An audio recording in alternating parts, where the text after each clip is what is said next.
Good evening, ladies and gentlemen. Welcome to Punching Left. I'm AJ Wilms, joined here with Mike Lauber. And wow, what a day for celebration. Roe versus Wade was overturned recently, and you saw the liberal reaction to that. Yeah, I think the dog had the right idea. The one that kind of like creeps in on the side. He's like, "What the hell is wrong with you, lady? Are you having a seizure? Do you need medical attention? Should I call the paramedics?"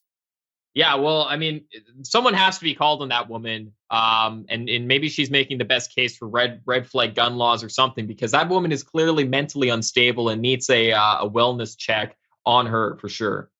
Well, yeah, and this is the thing. Like, when I see all these videos like this where they're clearly staged, like somebody set up a camera, or I don't know, maybe this person just randomly has panic attacks like this all the time. But like this is intentionally done. Somebody made an effort to do this, so it really is all just about virtue signaling. They want to go get the clicks on TikTok, tell their friends on Facebook. This is their Instagram post. They want, oh yeah, girl, I understand. They want Right. people. That's what they want. Like this isn't a real reaction. It's fake. Right, even if it is staged too, it's almost like I wonder if they're treating it like a diary, almost like they're like, I have to get my thoughts out. I know I'll go to Instagram where I can get a lot of likes and views for it, and then they act like they express themselves, they let it out, and it's like, in the old days, people used to like write in a diary. I guess now they just post things on Instagram and TikTok. Yeah, you were supposed to keep the crazy thoughts secret, but now, we publicly broadcast them, and the person with the craziest thoughts gets the most views. That's what gets shared out, and everybody sees it. Yeah, exactly. Right, you're incentivized to be insane on the internet. Yeah, that's literally the truth.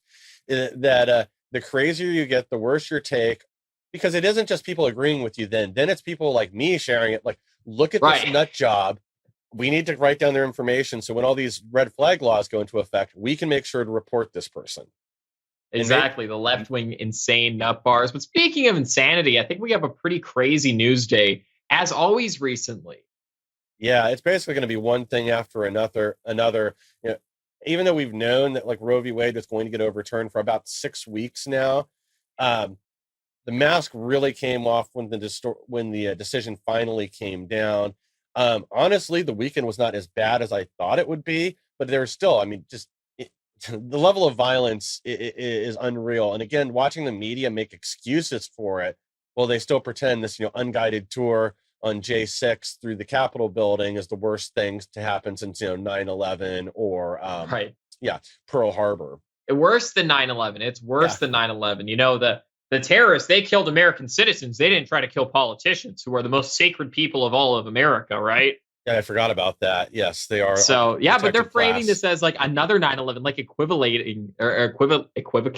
They're making Yeah. it like the same as 9/11. It's absolutely absurd, the January 6th thing. And of course, the actual violence taking place in the streets of late is not held at all to the same standard. There wasn't even any violence on January 6th other than the police hitting and murdering the protesters. Yeah. But here we have the pro-abortionists freaking out.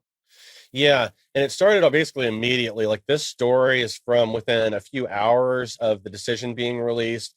That you already had angry leftists surround and abuse pro-life Catholic outside of Supreme Court. There are several people that were assaulted in front of the court. And again, you'll be hard pressed to find a city that'll actually press charges until things get to the level of being like ridiculous or attempted murder.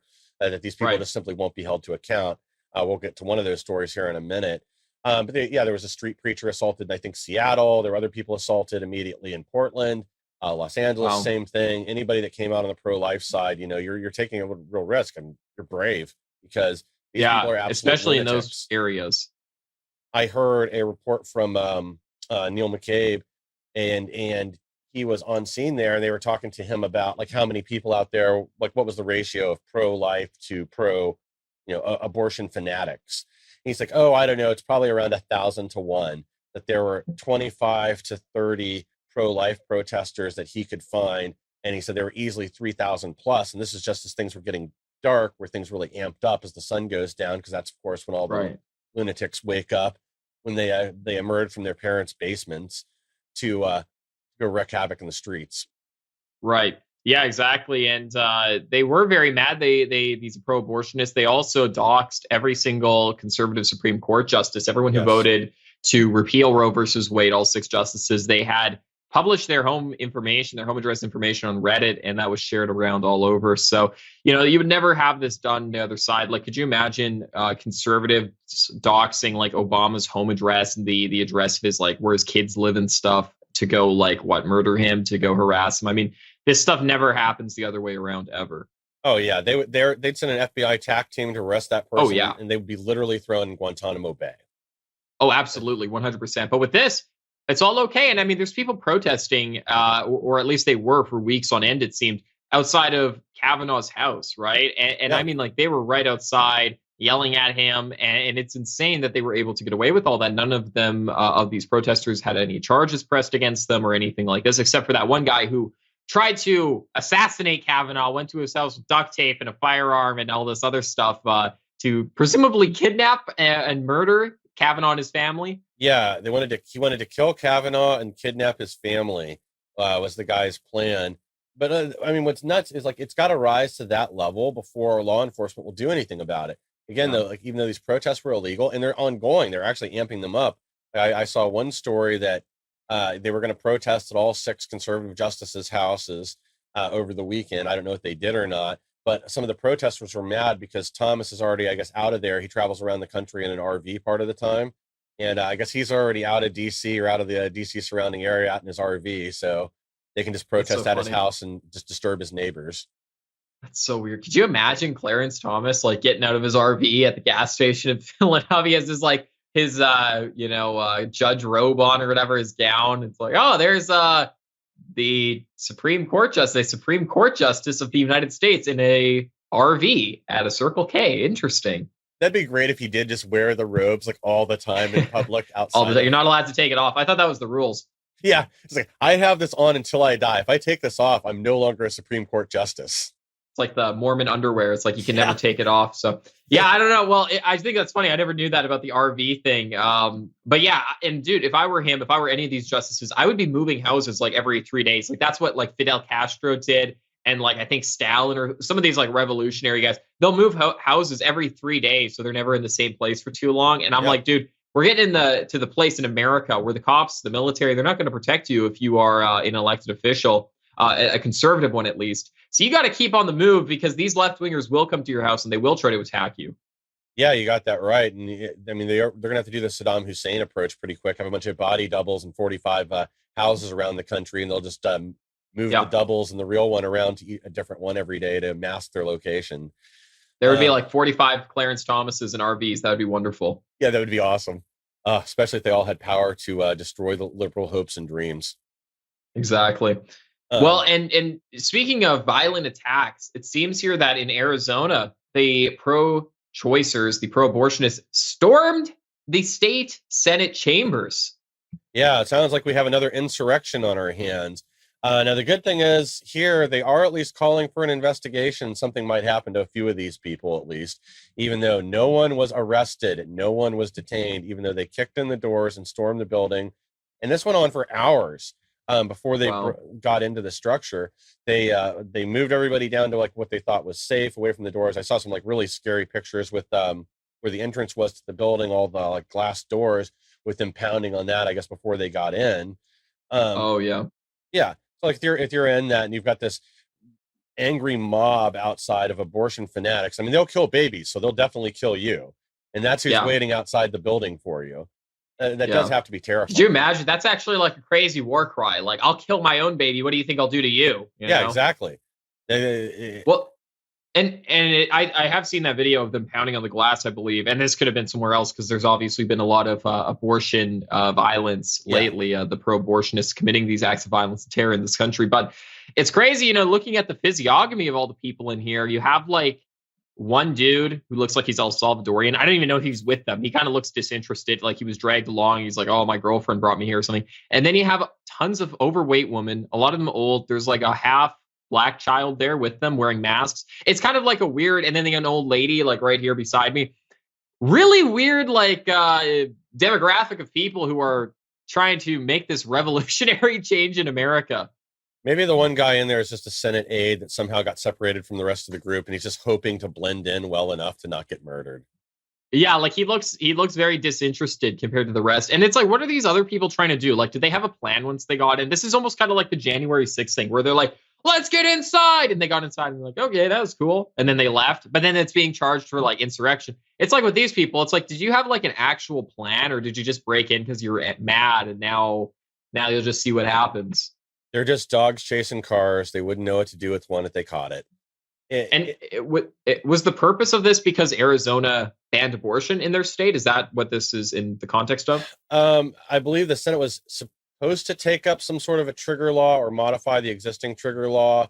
And I don't know if that was for an outright ban or not. Honestly, there's so many stories going on. I didn't get to read all of them. And actually, this happened again the next day. They surrounded the Senate building and tried to stop whatever this is from moving forward again.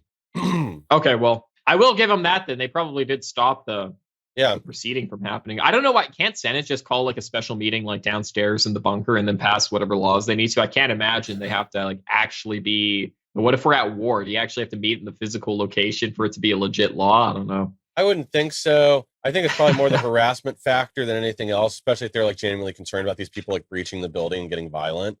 Right. This wasn't the only building these fanatics tried to storm. There was a courthouse in Los Angeles. I know there were other ones too. I think we'll have a few of those coming up in slides later. LA. Yeah. Well, LA is not passing any pro-life bills. No, they're not. But that is where. So these leftists, they just want to attack like buildings for the sake of like attacking them. They just want to burn stuff down for the sake of burning it down. Yeah, it's destroying the symbol of government. You can't govern my body, blah, blah, blah. But, in LA, they're bringing flamethrowers to protest, so I'm not really that surprised. Antifa packed a flamethrower for abortion riot. They tried to hit the cops with it, but luckily there was one there with a riot gun and one of a grenade launcher with some kind of soft round in it, baton round, it looked like.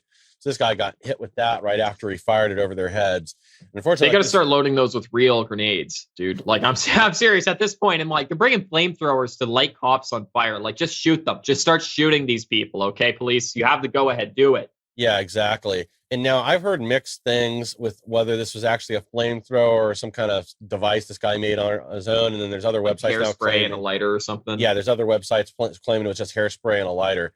Because believe it or not, you can actually get a flamethrower mailed to your house for about $650. They're completely unregulated because normally nobody's going to want to carry around. Because God bless America. That's why. Yeah. Yeah. Except when Antifa has the flamethrowers. That's when I don't really like them being allowed.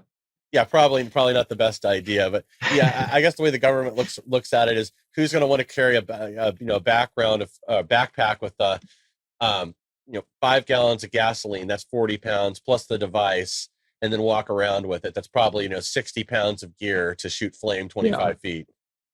Yeah, exactly. And I don't know, like I know in Call of Duty, if you shoot the guys with flamethrowers, they blow up in fire. I don't know if that's like real life, if that happens, or I don't know if like, when I was a kid, I took like a lighter and hairspray once in like my bathroom and I was like, and it was like, I'm like, oh, that actually works. But the fire went from out here and it went back into the bottle. And I'm like, oh my gosh, I thought it was going to explode and I was going to like lose a hand. So I never did that again. But is that like, I don't like, Mike, you're not the explosive expert, but is that like something that could happen with some of these flamethrower Antifa guys? Like, can they explode themselves by accident at some of these protests if they're bringing flamethrowers? They probably could because, so like the fire probably wouldn't go back into the device because there'd have to be oxygen coming out of it too for the fire to. Okay. Yeah, it's like you can put a fire out by pouring gasoline on it if you hit it fast enough because the fumes that burn.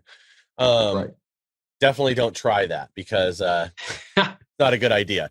But I have. Well, it's crazy. Like Antifa's making like IEDs or improvised fire devices, I guess IFDs here, and like what's happening to them? Nothing. They're not even being shot. And it's like I don't mean to be advocating for state violence against protesters or whatever, but when Antifa's bringing flamethrowers to riots, whether it's like an official flamethrower that the military uses or like an improvised device, you might want to take those people out. Like that's a pretty bad thing. Yeah. Well, and so the video with this guy getting arrested, part of what made the scene like so dysfunctional, and I think there were some people injured. Oh, I know there were some people injured. Was right after this guy tries to shoot the flamethrower. I think there were state troopers. Somebody else lit and threw a mortar from a fireworks mortar into the crowd or into the police. at the opposite side. So this thing detonates, it goes flying off into the crowd and then explodes where there's sparks everywhere. Luckily, it kicked back into the abortion fanatic side of things.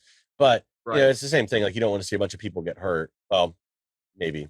Um, maybe yeah, those. I hate seeing innocent people get hurt, but innocent people. But if you're showing up down here with flamethrowers to attack the cops over here, and that's the thing, like, dude, like, I understand, like, when you're in a group and you got to get carried away, but when you start seeing people with like flamethrowers or trying to light police on fire and like burn people to death, if you don't like see that and walk away, I'm like, dude, you are putting yourself in a bad position. Like, I'm not going to walk into a war zone where I see bullets flying and expect not to get hit. You know what I mean? It's like, use some common sense here. Yeah, not to mention, again, this is California. It's not like abortion's going to go away there anytime soon. Yeah. This just disappears at the federal level. It means the federal government is not going to get involved and regulate or demand that you give people access to it, so states can decide individually. I mean, California is already talking about making themselves a sanctuary state and maybe making like using taxpayer money to fund people that want abortions to come in from other states to pay for their hotel stay and whatever else. Yeah. And even Canada has said that they're opening their border to any woman who wants to receive an abortion there, presumably for free, I guess. They always talk about Canada's free healthcare. That's a pretty big implication of free healthcare too, right? Free healthcare is that you have to use your tax dollars to pay for people's abortions in places like Germany, Canada, England, Australia, etc. Yeah. Well, pretty soon it'll be mandatory. It'll be a mandatory abortions in those countries. But yeah, Canada, you can't choose to not have a vaccine, but choice when it comes to abortion, that's guaranteed. Yeah, I saw this addressed from Justin Trudeau. I put this on my Telegram channel the other day. It was so ridiculous because he's like, "Oh, if you're a man, you shouldn't be talking about abortion. It doesn't affect you." And then he went on to be like, "As a Canadian, I find it disheartening that in the U.S. they're banning abortions." And I'm like, "Hey, how about you mind your own business, Canadian? Like, if you think that men can't talk about abortion because they're not women, maybe Canadians shouldn't talk about U.S. politics because they're Canadians, you know?" Yeah. Well, I should have grabbed this and put it on a slide, but he also had that tweet about bodily autonomy and blah, blah, blah that he sent out that, again, like, if it comes to the vaccine, not so much, or wearing a face mask, but abortion, yeah, you have bodily autonomy. And it was just absolutely so tone deaf.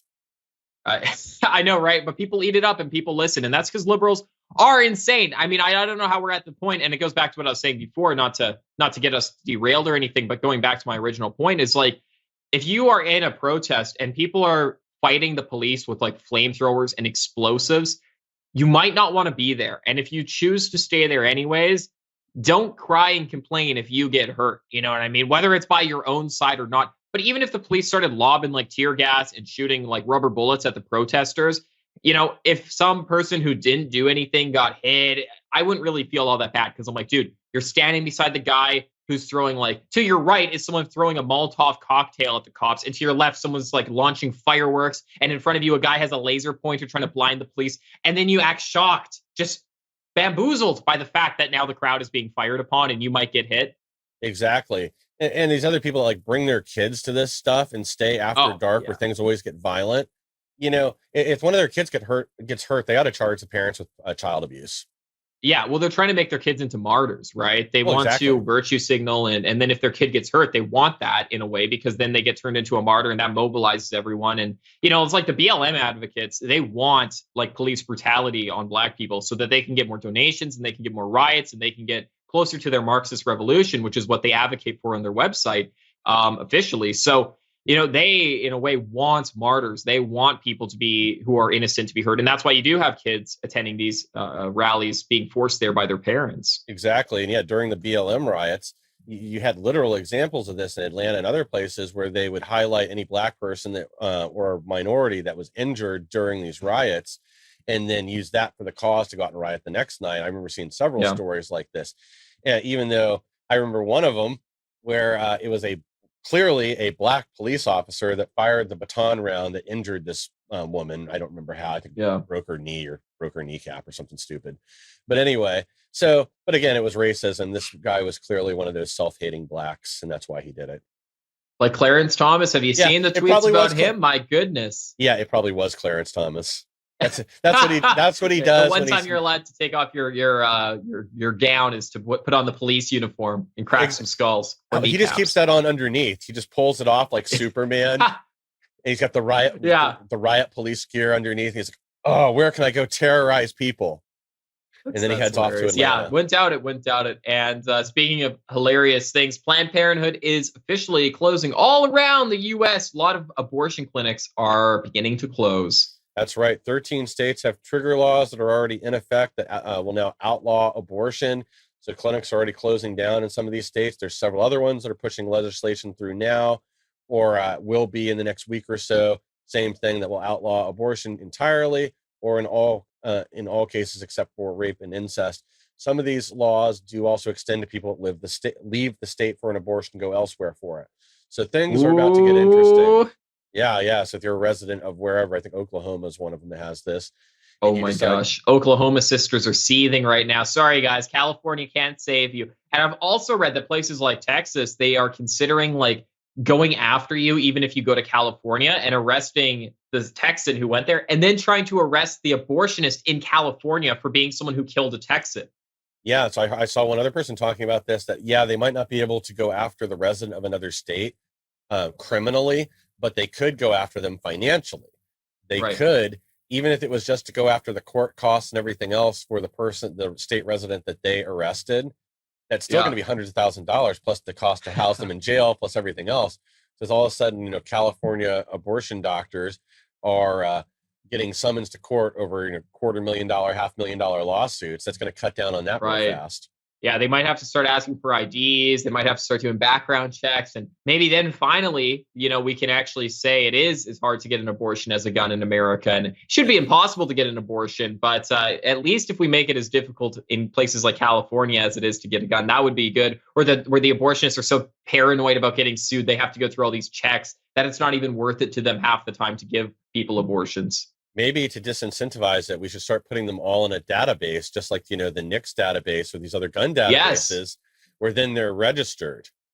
And This is what I'm talking about. We got to learn from the left. maybe just like with a lot of states, as part of their concealed carry law, it's public information. So anybody that wants to can submit a public records request and find out if someone's had abortions or not.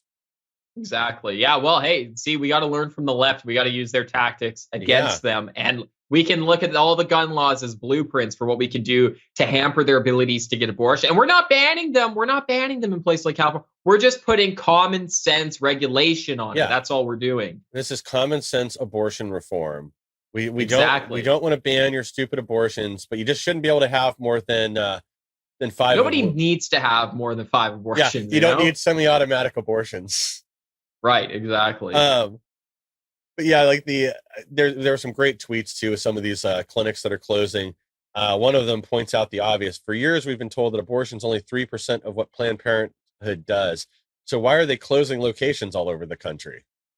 Yep. And it's exactly true. And this is like one of the arguments you always used to hear from pro-abortionists, where they're like, oh, Planned Parenthood mainly does non-abortions. They only 3% of their services are abortions. And Steven Crowder has a great video that debunks that statistic. And he goes through all the procedures that happen prior to an abortion. Like they give you an ultrasound, they give you medicine, they do this, they book an appointment, they do a counseling thing. All of that is counted as each individual service. So by the end of it, one abortion is the same as like 8 services that lead up to it. So they inflate these numbers quite a lot to devalue how many abortions they truly give. And he breaks that down. It's a great video. But it's interesting because we hear this argument all the time, or we used to hear this argument all the time, and now it's been completely dropped. And the left is like, oh, okay, yeah, I guess you guys won that one. And it's similar, I think, to how we say, a baby or a human life is not present within the mother's womb. That is not a baby. It's not a human life. It's just a clump of cells. As technology advances, as we learn more about biology, I think we're going to be able to show them one day, like, yeah, see, this is undoubtedly a human life. And then the same thing is going to happen that happened here. They're going to go totally silent and be like, oh, yeah, okay, anyways. And they'll still be pro-choice. They'll still be pro-abortion, but they're going to drop the argument. And it's unfortunate that we have to take it all the way to this level to prove them wrong, because like they're that narrow-minded. But they are being proven wrong as time progresses because we're on the side of truth. Yeah, and as I like Abby Johnson and other people that have left the abortion industry and are now on the pro-life side of things, as they've said, even Planned Parenthood themselves has shifted a lot. Like they have clinics now that all they do is abortions. They got away from doing women's health care. That yes, maybe there was a time back 20, 30, 40 years ago where they did do more like legitimate women's health care, whether that was mammograms or medicine and doctor's appointments for people in low income areas, but it shifted Yeah. more and more towards just abortion and away from Right. women's health care, because that's the moneymaker for them. It isn't the abortions Yeah. themselves, it's selling the body parts and everything else, which again, we also know is true. We've seen numerous takedown videos or infiltrations where they've proven this. And then there's also the tax returns and other things which are publicly available. Yeah, and I heard in a movie once that they compared abortion to French fries. It's like the very cheap and what are the in business? What's it called? Like it has like the highest return. It's a low something Yeah. It's the reason that like they put product, like rotisserie chickens at the front of, or in Costco, so people walk to the back to get the $5 or right? $6 rotisserie chicken and buy a bunch of other things on the way. It's like a I, magnet it, item. like a high return item or something, right? So Yeah. like, in the food industry, everyone knows French fries are extremely cheap to make and you can sell them for like a good price. So the profit margin is huge. And that's what they were comparing abortion to in this film, where they're like, look, like, yeah, we can give ultrasounds and we can do like, give away medicines and we can do all these other things for women's health. But our actual like item with the highest return is abortion. Like that's what we make the most money on. That's our bread and butter, and that's what we want to push. So it doesn't surprise me at all that they start pushing and pushing and pushing this, and it becomes one of their only products. Because if you could imagine, like if McDonald's, if they make the highest profit margins off fries, they would probably try as hard as they could to just sell fries. And if they could make their whole business only selling fries and make the most amount of money with the lowest amount of cost, then that's probably what they would want to do for a business model. Crude analogy, but this is what the abortionists were saying is like, we have a very high valued item that we're providing or service. It has a very high return on its value. Let's push this, push this, push this. Yeah, exactly. And from a business standpoint, it makes sense. You want to maximize your profits. That allows you maximum expansion. But when your business is abortion, that becomes extra sick, because that means Yeah. that's what you're pushing. And obviously, too, they're steering women away from other alternatives. Sometimes people Yeah. become in there, just wanting help, not understanding what it really is. And instead, they're pushed towards abortion. Now, I've seen numerous stories like that where somebody was thinking about it and it felt like they're being pressured into it. Once they came in there, they did just want Oh, help with yeah. a pregnancy. And Um, live action has like those undercover videos where they'll show like the counselors talking women into it, where they're like, oh, I'm not sure. And they're like, oh, it's the best choice for you. And isn't it a conflict of interest when it's like, hey, we can either tell you to not get an abortion and we make $0, or we can talk you into an abortion and make thousands of dollars, whether it's through your health care, through Medicare, whether it's through your own money, through a credit card, through your parents, whatever. Like, isn't that a conflict of interest there? You would think, but yeah, like the real money is in selling the body parts afterwards. They want the arms and legs Right. and brains and whole fetuses to go sell And both stem to the cells. medical, yeah, sell into the medical industry. And a lot of times they go abroad to countries that either um, don't allow it or just doesn't have enough people locally getting abortions to supply the amount of dead babies they need for whatever it is that they're producing. Yeah, well, and it's insane because we've brought up before in the show. It's a little ironic that Americans get very up in arms about China's social credit score system, and in America we have a social credit score system ourselves. It's just that the government doesn't do it officially. We do have things like credit scores and such that are linked to like banks and government, but we have like a social credit score where it's like society will judge you and you'll get canceled and you'll never be able to work a job again and all these things for violating some arbitrary made up rule. It's almost worse than the Chinese social credit score system where you can look at the rules and follow them. In America, you just have to learn as you go, and there's exceptions for some people and not for others. It's the same thing with the abortion case, though. Again, if we look at China, we say they're harvesting human organs. Isn't that terrible? And then in America, we're probably selling a lot of human organs to China from our own citizens, from the babies that we're aborting. And they're babies. They're not like prisoners or whatever. It's not like we're taking Guantanamo Bay guys and like taking their organs, or dead bodies and taking their organs. We're taking baby organs. Isn't that insane? Yeah, and pressuring women into getting the abortions that Yeah, they all come from, because they know that's what benefits the institute financially.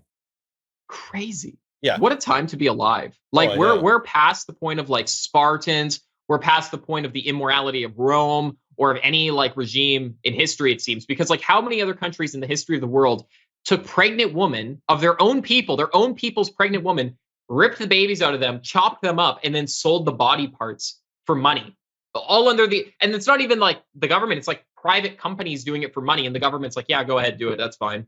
Yeah, a women's health charitable organization.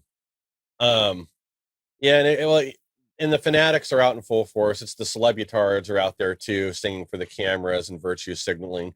You've got, actresses joining Antifa protests blocking highway in LA. You got some washed up singer from the early 2000s named Pink out there telling people that are pro life not to listen to her music anymore. I guess Green Day is going to leave the No one country. was listening to your music, Pink, and no one. Not Yeah, pro-life people, not pro-choice. Don't worry, that's not going to be a hard thing for anyone to do. yeah, exactly. Who are you again? Oh, I wasn't listening to your music now, but I'm going to continue not listening to it. I only know her because she was on an episode of SpongeBob when I was a kid. I never heard her music before, though. I kind of I couldn't decide if I could remember what her big song was or not, if I was confusing her with another artist. So I'm not even gonna They're try. all the same. Like, what's the difference between like Pink and Katy Perry and all these people? Like, I don't know. They're all just these teen pop stars. They're interchangeable and they get swapped out every 10 years by the music industry. That is like a well-oiled machine that is totally Yeah. artificial. Anyways, what is Green Day doing? I didn't mean to interrupt. Oh, Billy Joe Armstrong, the frontman from Green Day, is going to renounce his citizenship, so he says, and move to England. Okay, sure. Yeah, We'll love you not voting in the country anymore. yeah. So I'm thinking like this is a great idea. Let's Yeah. make this guy his. Well, I guess renouncing your citizenship isn't as straightforward as you'd think. You actually have to go to a U.S. consulate. There's forms to fill out. You have to like formally renounce your citizenship, and then we boot you out of the Yeah. country. I'm sure there's like lawyers and stuff involved too in some of these cases. It's funny though, if you want to join the U.S. military and you're a foreigner, you just have to do like a ceremony where you like put your passport into like a shredder, and there's like all these people who witness it and everything. It's pretty funny. So I've heard at least. But that's how you renounce foreign citizenship in America. There's like a whole ceremony about it. Yeah. I mean, if you're joining the military, that kind of makes sense. And I actually know people that have done that, like fast track citizenship. I Oh, know really? yeah, actually, I went to college with a lady that she had served in Australia's military before. The way she got here to the U.S. was she joined the Marines. She'd worked with Oh, the wow. Marines in, I think, Iraq. It might have been Afghanistan. But basically, they encouraged her to first do a training that was here in the U.S. and then use that as a way to apply with the Marines and then get set up to enlist, because you can fast track. You can become a citizen in 5 years that way. Same with it cuts down on the time, just like if you're here for like legitimate asylum reasons. Interesting. Well, and it looks here like Rage Against the Machine has also raised 500,000 for pro-abortion organizations. What's up with all these music artists being so liberal? Well, and I also don't understand, like, and I've said this for years, like, how is Rage Against the Machine the pro-communist group? They have millions and millions of dollars. Shouldn't they be redistributing this back to their fans? Shouldn't their next album always be free? I don't know, man. Like that Hassan Habib guy or whatever. He's like some very popular like socialist guy. Yes. Which, ironically, I almost rather deal and fight with socialists than Democrats at this point, because the socialists like they actually want to fight, whereas the Democrats just want to like yell at you and stuff. And like the socialist guys do that too. But I find it more enjoyable to interact in like combat with like actual far left wing people, because there's a little bit of sportsmanship there. It's like, let's have a gentleman's duel here, as opposed to the Democrats who are like, now just vote for the red guy, and that's how you'll beat me or whatever. But anyways, Exactly. the Hassan Habib guy, not to get too off track, I only mention that because he has an Instagram post where he's posing with guns, and all these liberals were mad, and he's like, I'm not liberal, I'm a socialist, I like guns. And I'm like, that's a weird kind of thing to see. But this Hassan Habib guy, he wears a necklace that says champagne socialist. Like, he's totally proud of the fact he's a millionaire, makes millions of dollars, and he just lives in luxury. And he's like, yeah, I'm still a socialist, I'm just a millionaire. How could you be Yeah. so ideologically inconsistent? Well, I will say this: if somebody is a real like dedicated communist, for example, and they've actually read like the Communist Manifesto and Das Yeah. Kapital, I mean, Marx did say that you never give up your guns. Yeah. So there is some truth to that, and I've heard other people like Tim Pool mention this before. That yes, the real dedicated, educated communists and socialists, they'll say there are not very few educated and socialists. Believe it or not, don't go to get college educated and socialists do, but actual educated. Well, And so not very often. Maybe the best way to put it is the ones that have really like bought into the theory and read everything.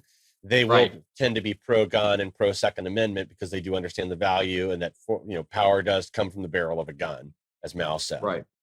Well, ultimately it does. And I was thinking about that just the other day, not to get too off track, but I was thinking about like the Constitution and the fact that it's being eroded so much. And maybe this is a good segue to talk about the Supreme Court. But, the only thing that makes the Constitution legitimate is the idea that there's force to back it up. And the government is not who enforces the Constitution. It's the people. If the government got to enforce the Constitution, they never would, obviously, because it's limitations on themselves. Why would they enact limitations on themselves so that they have less power?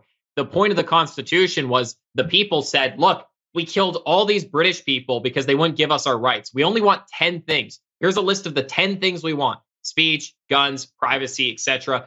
Do these 10 things, and we won't kill you too.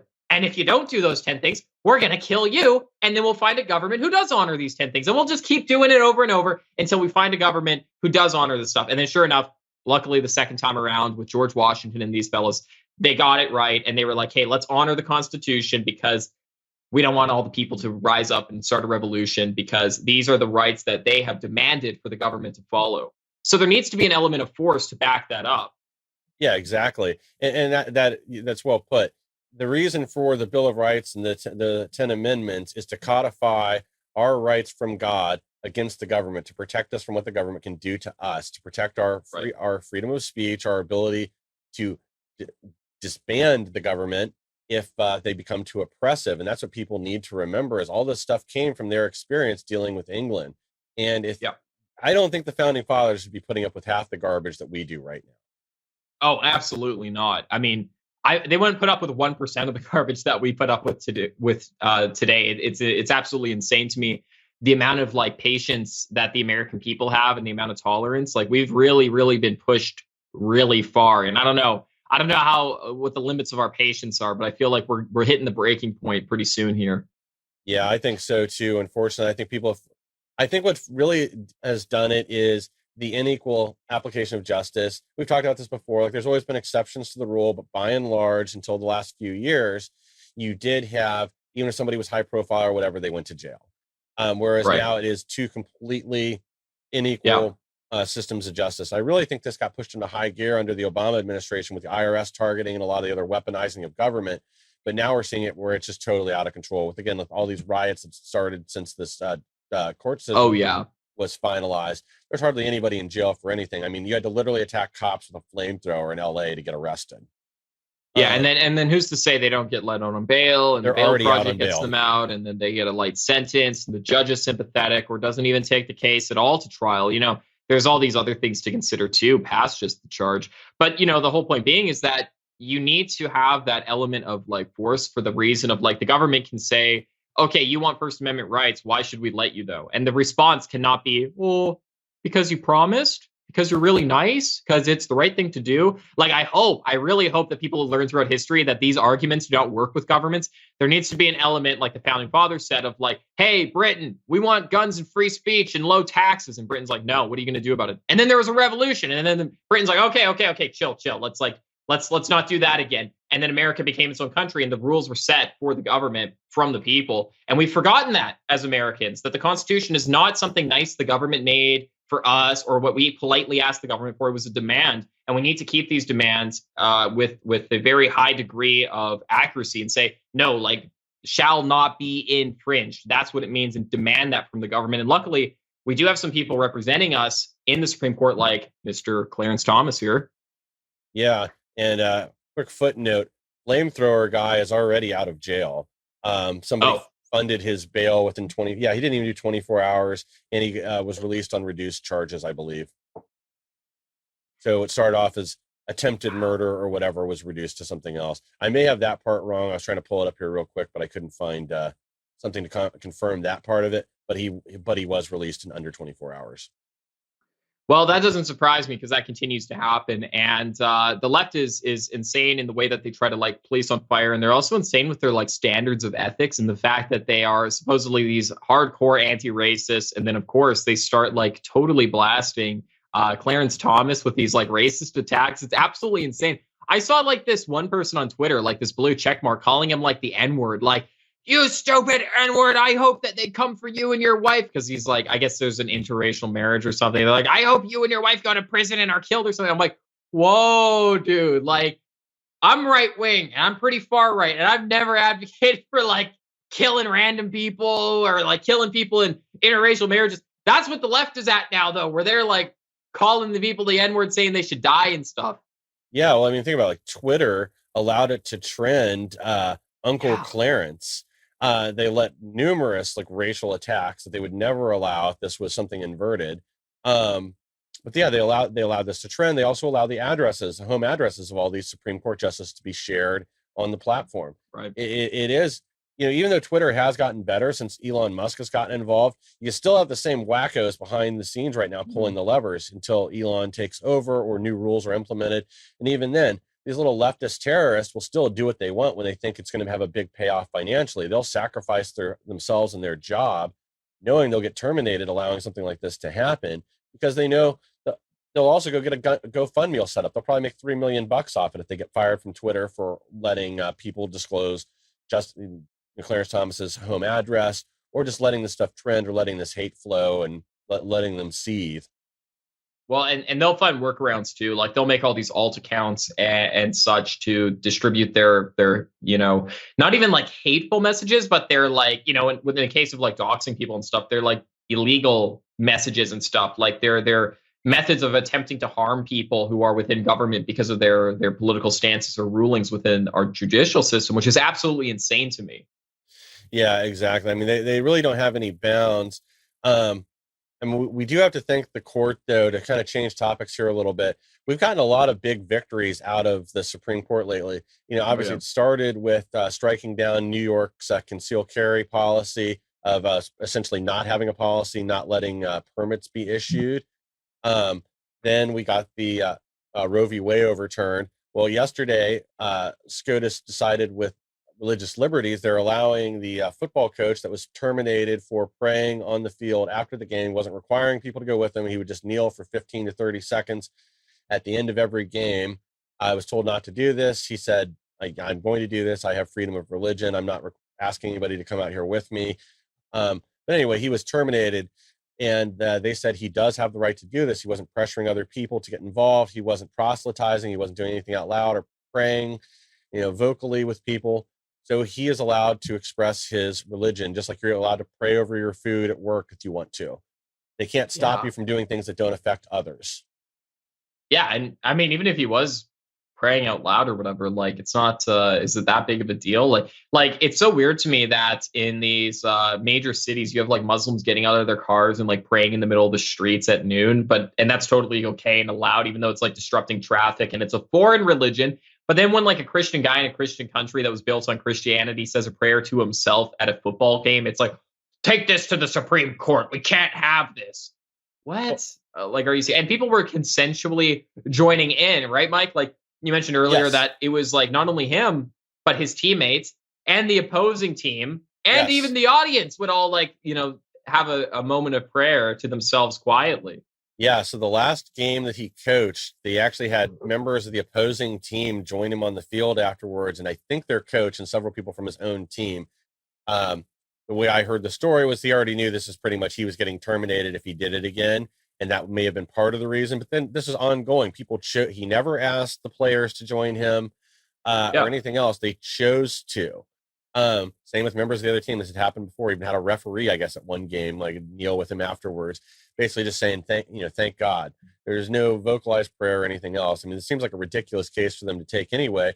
But again, and even if all that was true, anyways, it's like, is this really worth the Supreme Court's time when they're dealing with questions like abortion and gun control and things like our actual like First and Second Amendment rights? People want to jam in religious like persecution so bad into this country that they'll take up cases like this, because you're right. I mean, this is like the most innocent like way of praying of all time. He goes on his own and just like kneels down and prays in public. Whoa, right? And even if he was saying like, hey, everyone who wants to pray, join me if you want, is that actually so bad? Is that actually a violation of other people's religious rights or whatever? Like, absolutely not.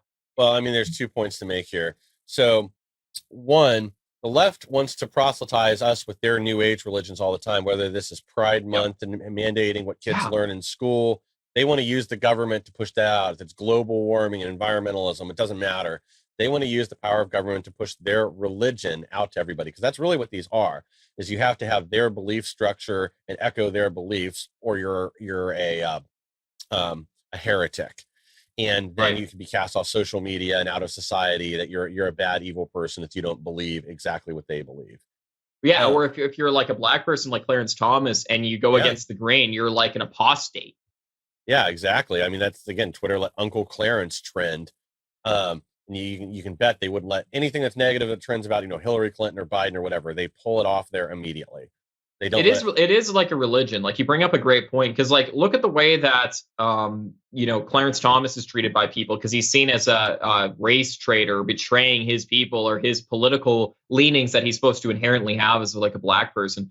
They treat him worse than Christians would treat an ex-Christian. Even if that ex-Christian became a famous atheist, normal Christians wouldn't be having like Twitter trending like atheist Adam or whatever and getting all mad at him, calling him like names and things like this. They really do treat former political opponents or former political allies who are now opponents as like apostates and treat them like these evil people. And they do worship things like climate change and global warming and gun control and abortion to the point and push this all on us through the education system and media and everything. It really is like idolization. You bring up a great point there. Well, yeah, because I mean, a lot of leftism really is worship of self. It's you don't want to have responsibilities, you want everything to benefit you, and that's the reason behind like abortion or a lot of these other things. Well, and the LGBT stuff too. Yeah, exactly. It's anything that's like against God or against social norms or against accepted societal norms that we've had for ever.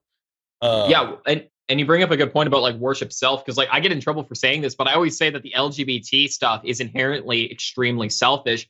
And I remember debating someone who was like transgender once, or having like a private conversation with them, I guess. And I was saying to them, like, look, you believe that transgenderism is a social construct and that gender is a social construct and all that. That means that it's made up by humans and it's only real if humans say it's real. And then you also say that all of society doesn't acknowledge that transgenderism is real. So what you're saying to me is it's only real because you, as an individual, think it's real, and you don't care what everyone in society thinks. You don't care what I think. You don't care what your family thinks. You don't care what your friends think. You don't even care what God thinks. You only care about what you think. And if you think you're transgender, then everyone else has to be okay with it. It's inherently selfish. It's the same with all the LGBT stuff where you're like, well, I was like, even if we go with the argument, I was born this way, I can't help it. Okay, you're born a certain way, but therefore everyone has to accept it. Isn't that extremely selfish? What if your parents don't want to accept it, but you do? Isn't that a 2-to-1 ratio? What if all your friends and family don't, but you do? Isn't that a 20-to-1 ratio? What if all of society, the whole country, God himself disagrees with it? You're still going to look at all those people and say, I don't care. I want to do it. I feel this way, so I'm going to do what I want. Is that not inherently selfish? Yeah, I mean, it's the very definition of it, but it isn't just that, like you said, it isn't just that they want to do something their way, is they want everyone else to participate in their delusion. Yeah. And that's really what it comes down to, is that they can't just hold the belief themselves. They want everyone else to back it up and play pretend with them. Yeah.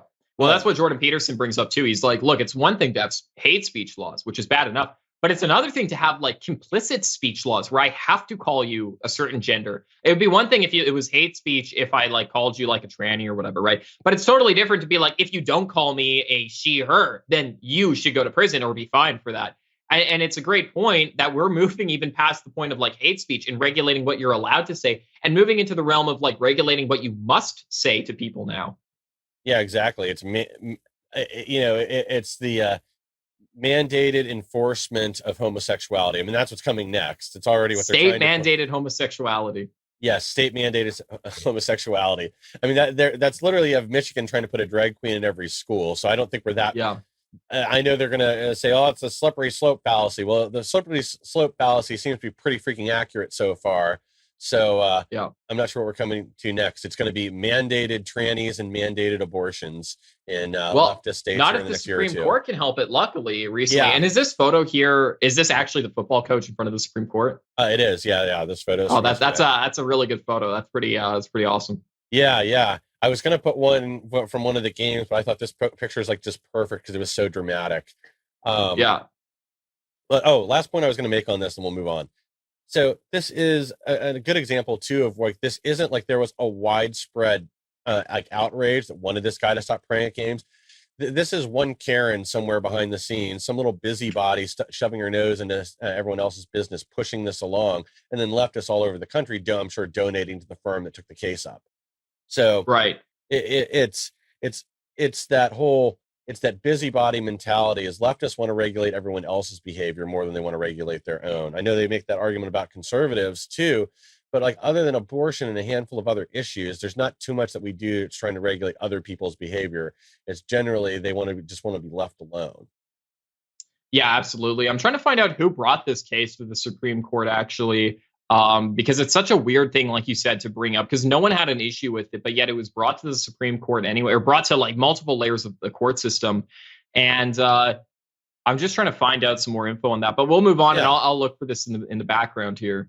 So one other story I wanted to get into that involved the Supreme Court, or the lawyers that just had that big victory for the gun case, their firm actually let them go right afterwards due to pressure from, again, a bunch of busybodies calling their office. Uh, Attorneys from Kirkland and Ellis were issued an ultimatum after their court victory. Um, they couldn't abandon their clients simply because the positions were unpopular in some circles.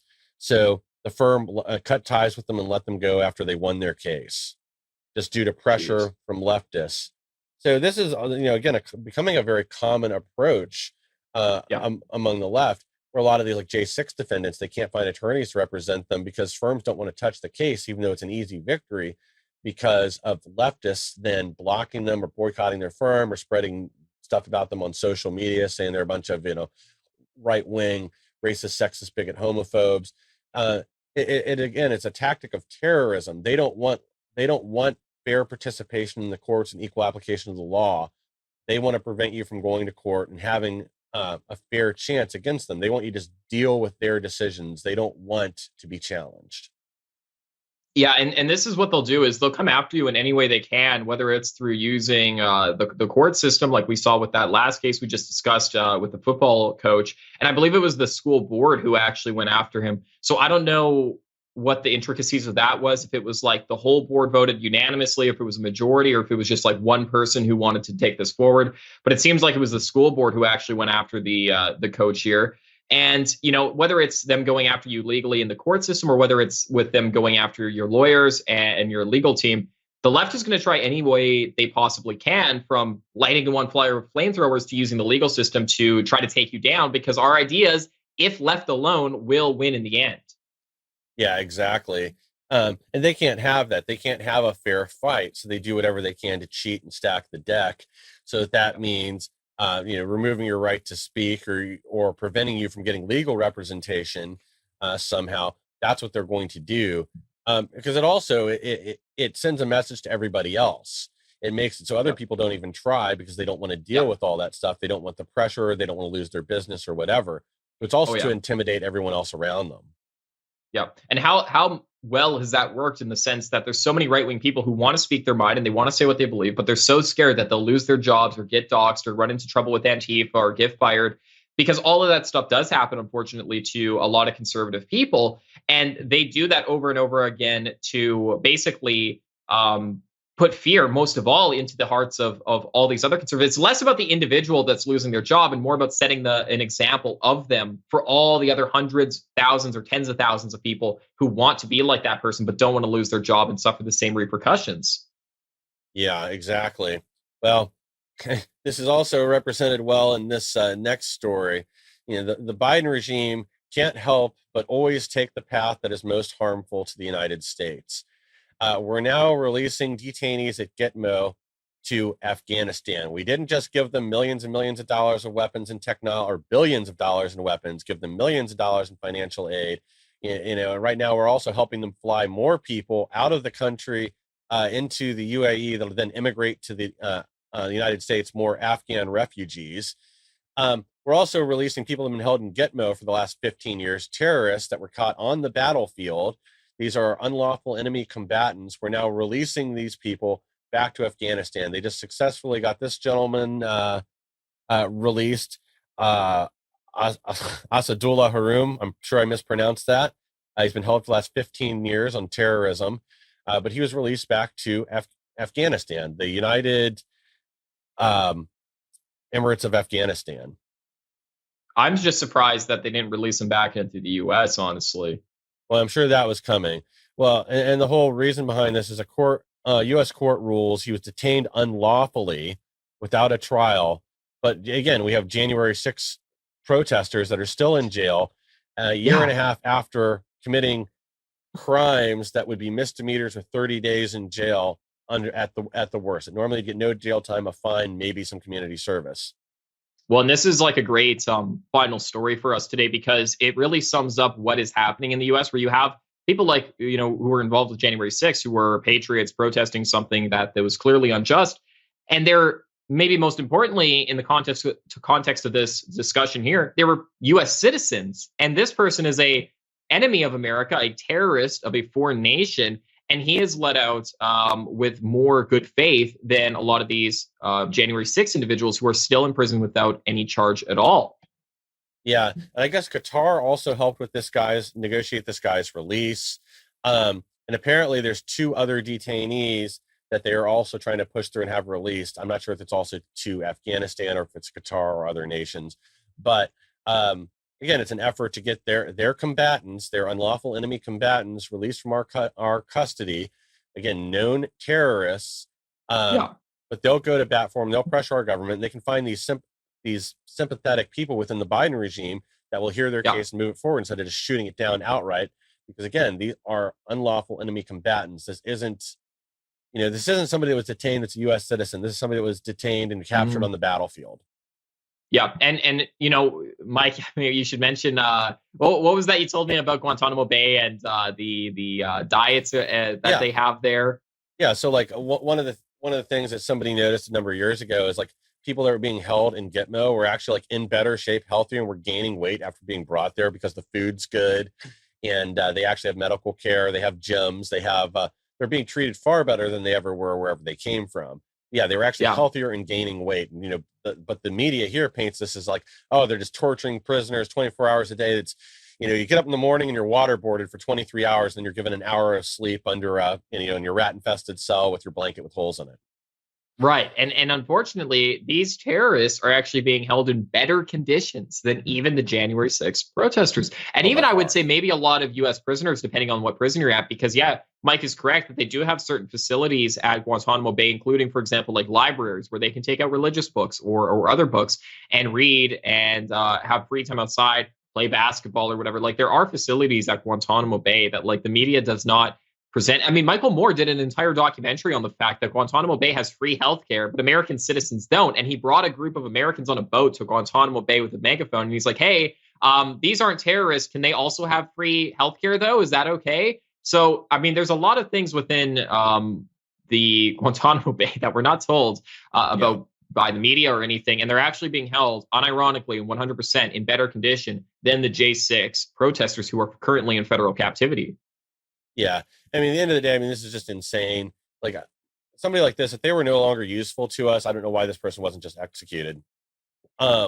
Yeah, right. Exactly. And, or I mean, like what we waited until Afghanistan fell back into the hands of the Taliban to give him back. Like we could have gave him back to the regular Afghan, like the fake government we propped up for the last 20 years. We could have gave it to them to like deal with him, execute, keep in jail, whatever. So I'm kind of waiting for, I feel like there's going to be more shoes to drop with this story. And I almost wonder if them releasing this guy isn't somehow connected to us continuing to fly supposed refugees out of Afghanistan through other countries into the United States. If this isn't something that they bartered for as part of this agreement. Maybe that could be. Because so this is my other thought was, even if this guy really was just some person on the battlefield, not some mastermind or somebody behind any plans, it's a huge propaganda victory for them at the very least. And we just keep handing our enemies things like this, propaganda victories. I mean, part of it's due to the incompetence of like the Biden regime, if you believe that it was just pure incompetence that everything went off the rails in Afghanistan. But is there more to that?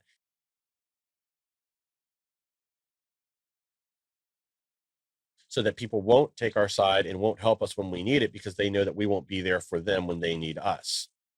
Yeah, it's difficult to say. And, something you learn in international relations, if you ever take that class in college, is that states only have legitimacy if other states recognize them as states, which sounds kind of silly. But what makes a country is all the other countries on earth saying it's a country, which is why it's such a big deal when countries don't recognize like Israel or Palestine as legitimate states, because what you're basically saying is like, we don't want you to be a country. We're not going to give you the right to be. And if you do that, then you can't trade with them. You can't enter negotiations with them because any of those actions would legitimize them as a actual state. So it's interesting because kind of on like a deeper level, like an international relations level, if we are broking deals with the Taliban, what the U.S. is saying is, okay, you're a legitimate government. We're going to make peace treaties with you. We're going to make deals with you. We're going to do exchanges with trade. We're going to trade you this prisoner for this thing. And even if it's beneficial to the U.S., and I don't really take a position on whether we should or shouldn't be entering into trade or legitimizing their government. But if we don't want to, we certainly shouldn't be trading prisoners with them, even if we gain something from it. Because if that's the case,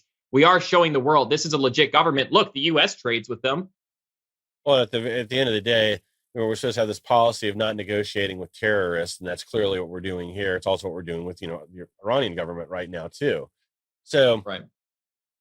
Well, that was a big deal with ISIS too, because like a lot of the times ISIS will capture like soldiers, whether it's Syrian, Russian, Israeli, American. Actually, I don't know if Israel's fighting with ISIS right now, but I know with like all the Western countries and with Russia and Syria, they're always fighting ISIS, and ISIS will capture these like the good guys, and then they'll ransom them off for food or medicine or other people. And it's difficult because then you enter into that thing where it's like you said, Mike, like, well, do we negotiate with terrorists to get the U.S. soldier back, or do we just have like a strong policy of never do it, or what are the boundaries of doing that? And it seems like a very difficult decision in some of these cases. But I know like that was a major issue that the U.S. struggled with when it came to like ISIS. Yeah, so this is actually kind of interesting. I'd read this in a book a few years ago, and it's a very interesting point that a lot of times when you see, like, especially in Islamic countries where American tourists are kidnapped or whatever, well, they'll kidnap a bunch of Canadians, whoever else, and also there's an American in the mix. A lot of times they'll release the American immediately because our country wouldn't negotiate with them. They know they won't get any money for that person. It's only going to bring them problems. It'll draw extra heat. So they would release the Americans, keep the Canadians or the British citizens or whoever else, where they might get a payoff, or at the very least they'll get something that they want. But the Americans, they knew would only spell trouble because the only thing that they were going to get was bullets and maybe a gunship flying in to just take out their entire encampment. Yeah, absolutely. And that's what happened. It was very similar to what happens in the South with all the cartels and stuff, where it's like they never kill the DEA agents. They'll kill like the military in Colombia and Brazil and Mexico. They'll kill the cops, they'll kill judges. And then they see like some American citizen or cop and they're like, no, don't touch that guy, because we don't want the DEA or the military, the US military, getting involved in our business here. Exactly. They don't want a drone strike showing up down there next week for retaliation if you killed a DEA agent that wasn't officially there to begin with. I do love that about America. People say, oh, we're imperialist. Oh, that's bad. But there is some satisfaction I get from the idea that it's like you take out one American citizen and we will rain hellfire down upon your little compound and kill all of you guys. It gives us a sense of like untouchability, which I think is pretty epic in my opinion. Yeah, exactly. It sends the message, and that's the message that we want, is that we don't negotiate. And if you do harm our people, there's going to be freaking consequences, and they're going to be those consequences are you and God having a conversation. Exactly. And there will be consequences if you don't subscribe to our Telegram channel at punchingleft.com. So please find us there on Telegram, punchingleft.com, and also subscribe to our Odyssey account and YouTube, where we upload all of our videos. With all that said, thank you guys very much for joining this episode today. We'll be back here in another couple days. Thank you all for joining. God bless each and every one of you guys, and take care. Thanks again, and we'll see everybody again soon.